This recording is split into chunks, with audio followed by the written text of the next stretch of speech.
Baik, selanjutnya kira-kira bagaimana sih penanganan lebih lanjut dari pemerintah terhadap penyakit PMK ini? Selanjutnya untuk sesi ketiga ini langsung saja saya persilakan kepada Bapak DRH Agung Suganda MSI yang akan berbagi seputar upaya pemerintah dan koordinasi pemerintah pusat dan daerah dalam menangani PMK. Pada Pak Agung, waktu 15 menit saya silakan. Monggo Pak Agung. Baik, terima kasih Mas Faisal. Yang saya hormati Pak Dr. Edi, Pak Ustadz Dr. Nanung, dan rekan-rekan semua, Sobat Desa yang bergabung dalam webinar pagi hari ini. Assalamualaikum warahmatullahi wabarakatuh. Alhamdulillah kita semua saat ini masih diberikan nikmat kesehatan sehingga bisa melakukan aktivitas di hari ini. Izin share screen, Bapak Ibu sekalian. Apakah sudah terlihat ya? Sudah Pak, sudah terlihat. Ya, baik, terima kasih. Jadi kalau tadi sebetulnya semua materi untuk diskusi kita pada siang hari ini sudah banyak disampaikan oleh Pak Dr. Edi maupun Pak Ustadz Nanung.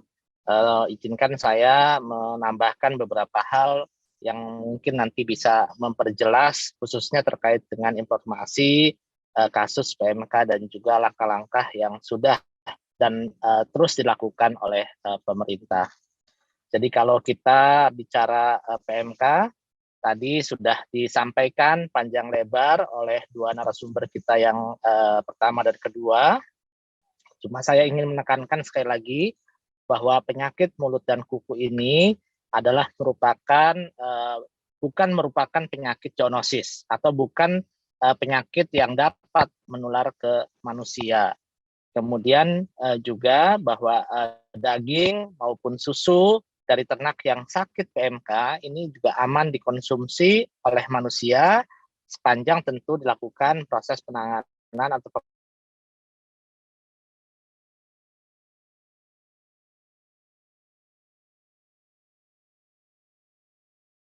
sudah 26 tahun sebetulnya bebas penyakit mulut dan kuku. Sejak terakhir kita dinyatakan bebas tahun 1986.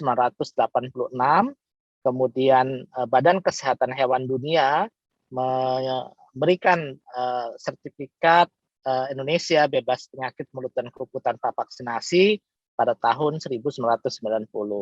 Tadi juga sudah dikupas tuntas terkait dengan tanda klinisnya. Kemudian juga yang paling penting, tadi ingin kami tekankan lagi, terkait dengan penularan dari PMK ini yang sangat luar biasa, baik melalui kontak langsung antar hewan yang tertular, maupun kontak tidak langsung melalui manusia, ini terutama dari para peternak sendiri, kemudian juga alat dan juga sarana transportasi. Ini juga bisa menjadi media untuk menularkan virus PMK ini. Termasuk juga bahwa virus PMK ini dapat ditularkan melalui udara atau yang biasa kita kenal dengan airborne. Jadi memang penularannya sangat luar biasa cepatnya, sehingga memang perlu kehati-hatian yang ekstra, dan ini sudah terbukti dari kasus pertama di akhir bulan April dan sampai saat ini kasusnya sangat tinggi. Saat ini sudah menular di 19 provinsi, dari tadinya hanya terjadi di Jawa Timur dan kemudian juga di Aceh, kemudian sekarang sudah di 19 provinsi. Ini adalah perkembangan kasus penyakit mulut dan kuku per 1 Juli kemarin sore. Saat ini sudah ada sekitar 300.000 lebih yang dilaporkan dalam Isiknas, sapi-sapi atau ternak kuku belah yang dilaporkan terinfeksi PMK. Namun dari yang sakit ini juga ada yang sembuh. Tadi sudah disampaikan juga Pak Dr. Edi, di samping tentu pemberian obat-obatan kimia, juga dapat diberikan obat-obatan herbal, dan sudah banyak para peternak kita yang sudah melakukan itu. Bahkan dari gejala klinis pertama sampai dengan 1 minggu setelah diberikan obat-obatan herbal, ternyata sapinya bisa sembuh untuk gejala klinisnya ya. Jadi bisa kembali makan dan bisa bertahan sampai dengan saat ini. Untuk kematian sendiri baru saat ini baru 1.800, dan memang kematian dari penyakit PMK ini masih relatif kecil, mortalitinya kurang dari 5%, bahkan kalau di sapi dewasa itu adalah kurang dari 3%. Tetapi yang perlu diwaspadai adalah justru penurunan dari produktivitasnya, khususnya untuk sapi-sapi perah yang sudah terinfeksi virus PMK, biasanya sampai terjadi penurunan produksi telurnya, susunya itu sangat drastis, dan ini yang tentu harus kita jaga terus, sehingga memang bagaimana upaya pencegahan ini bisa dilakukan sebaik mungkin. Kemudian Bapak Ibu sekalian, kalau dilihat dari total populasi per provinsi, sebetulnya kasus PMK ini memang masih rata-rata antara di bawah 5% dari total populasi yang terjadi. Di Jawa Timur itu 2,1%, kemudian di NTB 3,3% kasus yang positif PMK ya, dibandingkan dengan populasi yang ada di masing-masing daerah. Dan ini adalah beberapa provinsi yang memang 5 besar adalah Jawa Timur, NTB, Aceh, Jawa Tengah, dan Jawa Barat. Jadi rekan Sobat Desa bisa mencek status dari kasus atau perkembangan kasus ini di www.siagapmk.id. Jadi semua orang bisa melihat perkembangannya, berapa yang terlaporkan sakit PMK, berapa yang sudah sembuh, berapa yang mati, berapa yang potong bersyarat, kemudian juga vaksinasi yang sudah dilakukan, termasuk hari ini pun juga saya menuju ke Sumedang karena ada kunker Pak Menteri, sekaligus juga untuk melihat proses vaksinasi di sapi-sapi yang ada di Sumedang. Jadi ini perkembangan kasus terakhir, dan ini adalah data status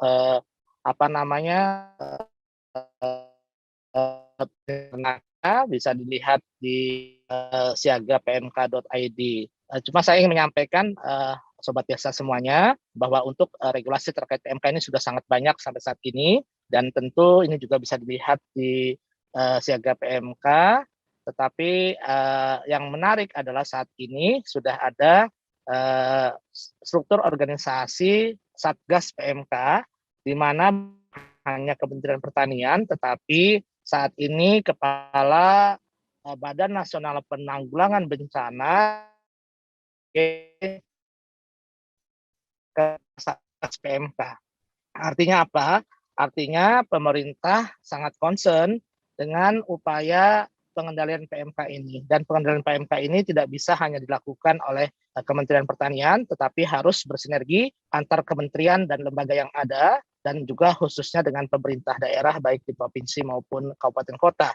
Karena saat ini juga Bapak rekan-rekan semua Sobat Desa, untuk penanganan pengendalian PMK ini semakin dimasifkan lagi, dan tentunya peran dari pemerintah daerah bersama unsur-unsur yang ada untuk melakukan upaya-upaya pengurangan penyebaran dari PMK ini di level yang paling kecil, dari mulai desa, kecamatan. Nah, ini bisa dilihat datanya ada di sini. Artinya memang saat ini yang sudah terjangkit positif PMK atau daerah merah diupayakan untuk tetap bertahan, jumlahnya jangan bertambah, dan daerah yang masih kuning atau daerah yang masih hijau atau bebas PMK, tidak ada kasus di sana, dipertahankan untuk tetap tidak ada kasus. Dan ini diupayakan sampai ke level yang paling rendah, yaitu level pemerintahan desa batas wilayahnya. Kemudian penanganan yang sudah dilakukan oleh pemerintah tadi dari awal sejak adanya kasus PMK dan penetapan wabah PMK oleh Menteri Pertanian tanggal 9 Mei, Kementerian Pertanian bersama dengan provinsi dan kabupaten kota sudah membentuk gugus tugas. Kemudian juga telah membentuk krisis center nasional di provinsi kabupaten kota. Saat ini sudah ada 177 unit, kemudian juga sudah mulai menggandeng dengan TNI dan Polri. Dan sekali lagi saat ini gugus tugas ini tetap berjalan, tetapi juga ada Satgas yang lebih masif lagi, dikomandoi oleh Kepala Badan Nasional Penanggulangan Bencana, dan PMK ini dari tingkat nasional, kabupaten, provinsi, dan kabupaten kota. Dan harapannya dengan adanya Satgas ini juga melibatkan unsur-unsur organik di TNI, Polri, dan semua dinas-dinas yang terkait agar pengendalian PMK bisa berjalan lebih masif. Dan saat ini juga tengah diupayakan micro lockdown sehingga pembatasan lalu lintas dengan basis kecamatan atau desa ini bisa segera dilakukan. Kemudian juga checkpoint diaktifkan, termasuk juga penutupan pasar ternak. Walaupun kita semua tahu bahwa saat ini kita menghadapi beberapa hari lagi Hari Raya Idul Kurban, tetapi memang upaya-upaya ini harus terus dilakukan agar penyebaran PMK yang kita sama-sama tahu sangat cepat ini bisa kita kendalikan. Kemudian pemerintah juga telah mendistribusikan obat-obatan ke 19 provinsi yang terdampak, dan tentu ini jumlahnya memang tidak mencukupi kalau dibandingkan dengan kasus yang ada, tetapi dengan informasi-informasi tadi yang diberikan, Sobat Desa sebetulnya tidak perlu khawatir, bisa menyampaikan kepada para peternak bahwa dengan obat-obatan herbal yang tadi sudah disampaikan itu, sudah banyak contoh yang sudah berhasil, ternaknya bisa kembali pulih. Yang penting adalah bagaimana menjaga agar ternak tetap diberikan asupan nutrisi yang cukup. Dan pemberian pakan hijauan ini jauh lebih baik dibandingkan dengan pemberian konsentrat seperti tadi yang sudah disampaikan oleh Pak Dr. Edi dan juga Pak Ustadz Nanung. Sehingga ternaknya bisa cepat recovery-nya. Dan jika sudah gejala klinisnya sudah tidak ada, juga seminggu pertama agar tetap dipertahankan untuk diberikan pakan hijauan. Jadi jangan langsung diberikan pakan konsentrat sampai betul-betul daya tahan tubuh dari ternak ini bisa kembali seperti semula. Dan sekali lagi, walaupun PMK ini disebabkan oleh virus, tetapi dengan pemberian obat-obatan ini, termasuk juga asupan nutrisi yang cukup, diharapkan setelah gejala klinisnya hilang, antibodi alaminya akan muncul dan dia dapat bertahan dari PMK dan kembali produktivitasnya akan meningkat. Kemudian penyediaan vaksin juga sudah dilakukan. Saat ini kami sudah melakukan pengadaan vaksin sebanyak 800.000 dosis. Ini yang sudah kita distribusikan hampir 700.000 dosis. Dan vaksinasi juga terus dilakukan di lapangan. Saat ini terlaporkan sudah mungkin lebih dari 250.000 dosis. Dan setiap hari kami terus mendapatkan laporan dari pelaksanaan vaksinasi ini, karena untuk penyakit virus ini pencegahan yang utama di samping biosecurity adalah pemberian vaksin untuk meningkatkan kekebalan tubuh terhadap virus PMK ini. Dan insya Allah 2,2 juta vaksin yang saat ini sudah ada di Indonesia, begitu anggarannya sudah terbit, mungkin bisa langsung didistribusikan untuk divaksinkan juga agar penyebaran PMK bisa kita kendalikan. Untuk vaksinasi ini memang fokusnya lebih ke sapi-sapi bibit dan juga sapi-sapi perah, tetapi untuk sapi-sapi yang tentu akan dipotong nanti misalnya di Hari Raya Idul Kurban nanti yang kurang lebih 9-10 hari lagi, tentu tidak membutuhkan dulu, karena kalau mau dipotong ya kita pertahankan sehat dulu saja. Sementara untuk yang vaksin ini karena jumlahnya terbatas, maka sebaiknya digunakan untuk yang bibit dan sapi perah. Kemudian juga SDM terlatih, puskeswan, bahkan sekarang dengan adanya Satgas PMK, penanganan terkait dengan pengujian, pemeriksaan, vaksinasi, dan sebagainya, juga melibatkan SDM, Keswan, dan instansi yang terkait makin masif lagi. Sehingga harapannya setelah nanti vaksinnya ada, kita distribusikan, vaksinasi akan dilakukan secara serentak, dan bisa dilakukan secara masif untuk melakukan pencegahan PMK ini. Kemudian juga untuk komunikasi, informasi, dan edukasi, kita sudah menyusun berbagai macam leaflet dan sebagainya, nanti akan kami sampaikan di sini, dan sudah kami kirimkan ke panitia juga, bisa diunduh di Google Drive. Jadi dalam bentuk infografis maupun dalam bentuk video yang bisa diputar, bahkan kami juga sebetulnya sudah mencetak juga dan siap untuk mendistribusikan ke titik-titik peternakan, dan ini tentu sangat penting, termasuk juga bagaimana sosialisasi kita menghadapi Idul Adha ini, khususnya ketersediaan dari sapi kurban kita.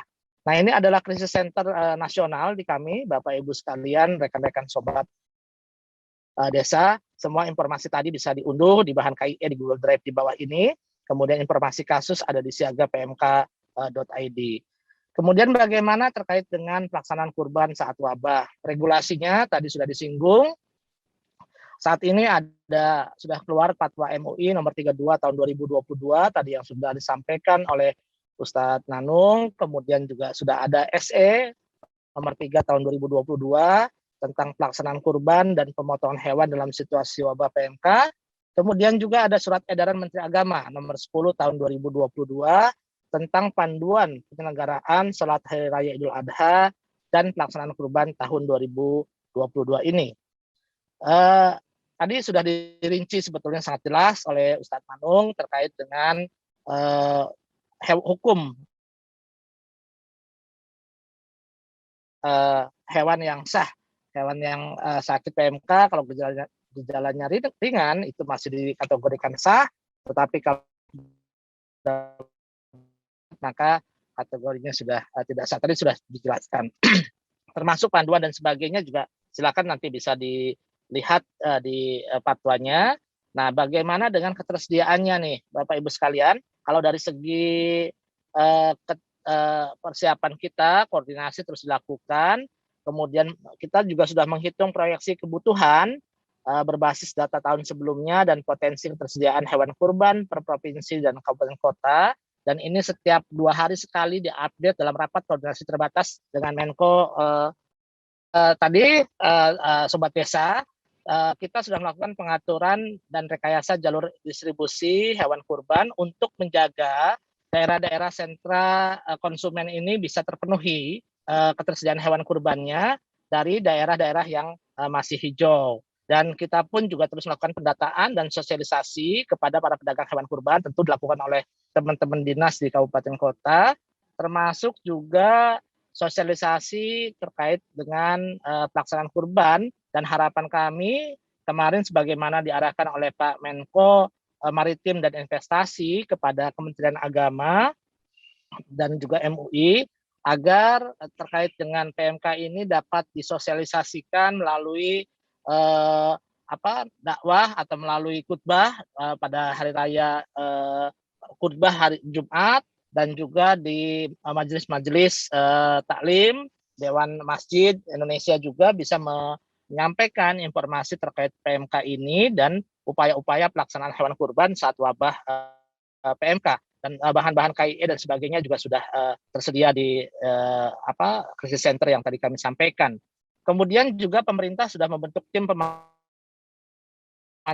pemotongan hewan kurban, baik di tingkat nasional, provinsi, dan kabupaten kota. Bahkan ada beberapa yang sudah disiagakan atau dilepas tim pemantaunya oleh pimpinan daerahnya, yang tentunya akan melakukan pengawasan, pemantauan, pemotongan hewan kurban pada saatnya nanti. Baik itu pemeriksaan kesehatan sebelum pemotongan maupun pemeriksaan postmortem setelah hewan kurban itu disembelih. Nah, ini adalah merupakan data nasional Sobat Desa semua bahwa tidak perlu khawatir teman-teman yang akan melakukan pemotongan hewan kurban di daerahnya. Saat ini secara nasional kita masih surplus sebanyak 500.000 ekoran dari kebutuhan sekitar 8 juta ekor. Karena ketersediaan kita saat ini yang terdata sudah 2,3 juta ekor. Nah, ini sebetulnya terdiri dari sapi, kerbau, kambing, dan domba. Jadi tidak perlu khawatir, kita sebetulnya punya stok yang cukup memenuhi. Nah, ini adalah merupakan peta per provinsi terkait dengan ketersediaan dan juga kebutuhan yang ada. Jadi kalau lihat di sini memang ada beberapa provinsi yang masih merah untuk hewan kurbannya. Seperti Kaltara itu kambingnya masih minus 173, Kaltim juga sama, DIY juga ada kekurangan di domba. Tetapi rekan-rekan Sobat Desa di daerah-daerah yang minus ini bisa menggunakan ternak yang lain karena kambingnya seperti DIY surplus 3.000-an lebih. Atau bahkan sekarang didorong juga kurban online atau juga korban diwakilkan di daerah-daerah sentra ternak sehingga tidak perlu harus pemotongannya dilakukan di tempat rekan sobat desa semua. Tapi kalau di daerah apalagi Pulau Jawa sebetulnya ya kalau kita mau berkurban ketersediaannya masih cukup tinggi. Ini adalah peta rekayasa kita semua dan kita alhamdulillah mendekati. Jadi kami mendata ini rekan-rekan bukan langsung sekarang, tetapi dari sekitar di awal bulan Mei kita sudah melakukan rapat terus dengan provinsi dan alhamdulillah per kemarin 1 Juli datanya sudah cukup bagus. Jadi yang minus hanya di 3 provinsi saja. Tadinya banyak provinsi di Pulau Jawa khususnya di DKI, Jabar, kemudian Banten juga masih minus, tapi seiring dengan adanya jalur distribusi yang kita rekayasa ini, kebutuhan ternaknya semakin mendekati Idul Adha sudah posisinya surplus kembali. Dan ini tentu memberikan jaminan kepada masyarakat Muslim yang ingin berkurban, ya silahkan, tetapi sekali lagi ada aturan-aturan yang harus diikuti dan dipenuhi saat wabah PMK ini. Kemudian peternak juga tidak perlu panik karena sekali lagi ternak yang sakit PMK bisa disembuhkan. Dengan catatan tadi tentu harus dijaga asupan nutrisinya agar ternak itu memiliki daya tahan tubuh yang baik untuk melawan virus tersebut. Kemudian juga upaya biosecurity yang tentu harus dilakukan oleh rekan-rekan sobat desa dan para peternak semuanya. Nah, bagaimana untuk panduan mengenai kurban juga dapat diunduh di Google Drive. Ini sudah ada dalam bentuk infografis maupun video yang tentunya kami harapkan sobat desa bisa menggunakan bahan-bahan ini untuk memberikan sosialisasi atau juga edukasi kepada masyarakat secara umum yang ingin melaksanakan pemotongan hewan kurban agar niat baik kita ini justru tidak menimbulkan masalah khususnya bagi peternakan-peternakan yang ada di sekitarnya. Jadi kita berkurban dengan niat yang baik, insya Allah kita akan mendapatkan balasan dari Yang Maha Kuasa. Tetapi di sisi yang lain, niat kurban kita juga harus dibarengi dengan upaya kita agar niat itu juga tidak merugikan, khususnya bagi peternakan-peternakan yang ada di sekitar lokasi kita berkurban. Demikian Sobat Desa yang mungkin bisa kami sampaikan, dan ini semua tentu harapannya melalui forum yang sangat baik ini, kita bisa saling memberikan informasi positif dan memberikan juga edukasi kepada masyarakat, termasuk juga kepada peternak, agar tidak panik. Karena kalau panik, nambah panik, ternaknya nambah sakit. Kalau kita tidak panik, insya Allah kita akan semakin mengopenin lah ternaknya itu dan memberikan yang terbaik, dan ternaknya juga insya Allah akan sembuh. Tadi Ustadz Nanung sudah menyampaikan, jangan lupa juga kita berdoa, karena semua ini adalah merupakan cobaan dari Yang Maha Kuasa, dan di balik cobaan-cobaan ini pasti ada hikmah yang bisa kita petik bersama. Demikian Sobat Desa yang dapat saya sampaikan. Mohon maaf di dalam perjalanan, jadi saya berhenti dulu takutnya putus kalau sambil jalan, tetapi saya akan melanjutkan perjalanan, dan nanti kalau ada kurang-kurang nanti mohon bisa di-WA-kan ke Pak Salim, takutnya ada pertanyaan yang saya tidak sedang putus jaringannya. Demikian Sobat Desa yang dapat saya sampaikan, kurang lebihnya saya mohon maaf. Terima kasih. Wassalamualaikum warahmatullahi wabarakatuh. Saya kembalikan ke Mas Faisal. Baik,